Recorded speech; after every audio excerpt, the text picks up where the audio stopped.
नमस्कार। Last class में हमने डिस्कस किया था इंटरनल एनर्जी। इंटरनल एनर्जी की हमने बात की थी कि इंटरनल एनर्जी क्या चीज़ होती है और किसके ऊपर डिपेंड करती है।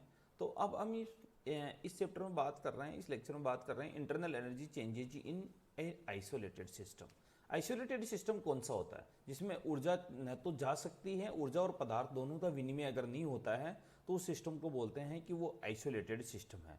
तो ऊर्जा उस आइसोलेटेड सिस्टम की जैसे हम बात करते हैं तो आइसोलेटेड सिस्टम में ऊर्जा परिवर्तन के बारे में बात करते हैं। तो एक विलगित तंत्र में परिपार्श्विक ऊर्जा का विनिमय संभव नहीं है। जब पहले कह रहे हैं, किसी की डेफिनेशन ये है कि पदार्थ और ऊर्जा का विनिमय संभव नहीं है, अतः उस स्थिति में तंत्र द्वारा अवशोषित ऊष्मा का मान क्या हो जाता है? जीरो हो जाता है। अर्थात ये रूपांतरण रुद्धोष्म परिस्थितियों में होता है, मतलब एबायोटिक प्रोसेस है, ऊर्जा चेंजेस जीरो हो जाता है। तो इसको इस तरह लिख सकते हैं, delta U equal to zero minus W, अर्थात delta U equal to minus W, minus delta U equal to W. अर्थात इसको कह सकते हैं कि किसी विलगित तंत्र द्वारा कार्य करने पर उसकी आंतरिक ऊर्जा वे होती है।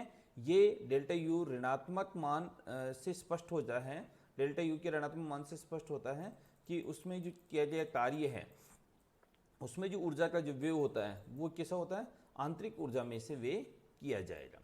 इसी तरह साइक्लिक प्रोसेस की बात करें हम कि साइक्लिक प्रोसेस चक्रीय प्रक्रम में अगर साइक्लिक प्रोसेस है ए से शुरू हुआ करके घूम के वापस ए पे आ जाता है, तो चक्रीय प्रक्रम में आंतरिक ऊर्जा परिवर्तन जो होता है उसमें ऊर्जा में परिवर्तन, ऊर्जा पुनः प्रारंभिक अवस्था में आ जाता है। इसलिए प्रारंभिक अवस्था आने के कारण इंटरनल एनर्जी में चेंजेस क्या हो जाता है? जीरो हो जाता है। तो zero equal to q minus W, अर्थात क्यू इजकल टू डब्ल्यू। अर्थात चक्रीय प्रक्रम में किसी तंत्र द्वारा अवशोषित ऊष्मा के तुल्य ही तंत्र द्वारा कार्य किया जाता है। माने जितनी ऊष्मा अवशोषित की जाती है उतनी ऊष्मा उस कार्य में परिवर्तित हो जाती है। माने कि किया गया कार्य ऊष्मा में परिवर्तन के बराबर होता है।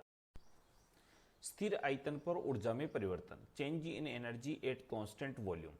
माना कि कोई तंत्र की हम बात कर रहे हैं कि जो तंत्र की ऊर्जा E उसके ताप और आयतन के फलक होती है। तो del E is the function of T and V, यानी कि जो हमारे पास एनर्जी है वो टेम्परेचर और वॉल्यूम का फंक्शन होती है।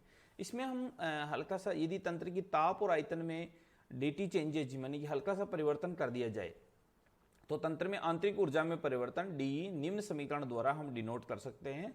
तो D equal to dE upon dt at constant volume with respect to dt plus dE upon dV at constant temperature with respect to dV।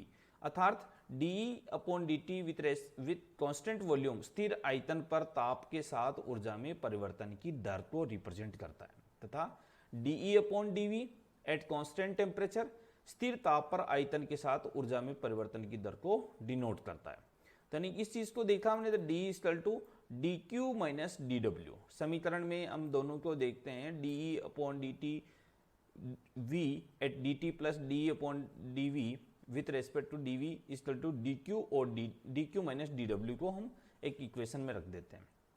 क्योंकि किया गया कार्य गैस के आयतन परिवर्तन करता है, अर्थात D W equal to P D V, D W equal to P D V. अतः D Q minus P D V equal to D E upon D T D V upon D T at constant volume with respect to D T plus D E upon D V at constant temperature with respect to D.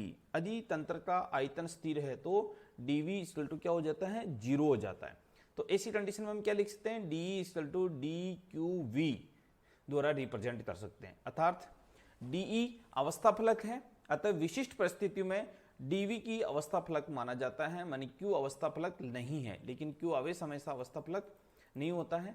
तो इसको आगे denote करते हैं, dV equal to dE upon dt with respect volume respect to volume with respect to dt, dQ upon dt equal to dE upon dt। यदि तंत्र के ताप में स्थिर आयतन पर अत्यंत सूक्ष्म परिवर्तन के लिए उसके द्वारा परिपार्श्विक से ग्रहण की गई ऊष्मा का यथार्थ मान ही तंत्र की स्थिर आयतन पर ऊष्माधारिता कहलाता है। इसको हीट कैपेसिटी के रूप में रिप्रेजेंट कर रहे हैं। तो यहां पर जो Cv की वैल्यू निकल के आती है, Cv equal to dE upon dt with respect to V, at constant volume. तो dE equal to Cv dt के द्वारा रिप्रेजेंट करते हैं। किसी तंत्र के ताप में स्थिर आयतन पर निश्चित परिवर्तन T1 से T2 के लिए अगर हम कर रहे हैं तो परिपास इसको रिप्रेजेंट इस तरह करते हैं, delta E equal to T1 से T2 CVDT।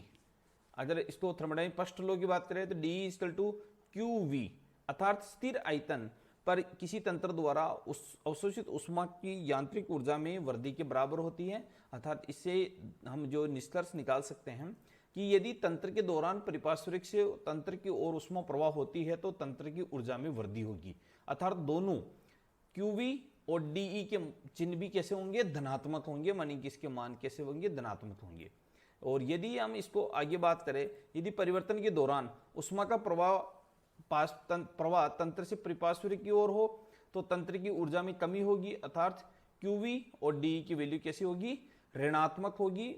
और ऐसे स्टेज में हम कह सकते हैं कि ये जो इक्वेशन है हमारी ठोस द्रव गैस के लिए सैद्धांतिक रूप से तो लागू हो जाती है, लेकिन प्रायोगिक रूप से ये वास्तव में लागू नहीं हो पाती है।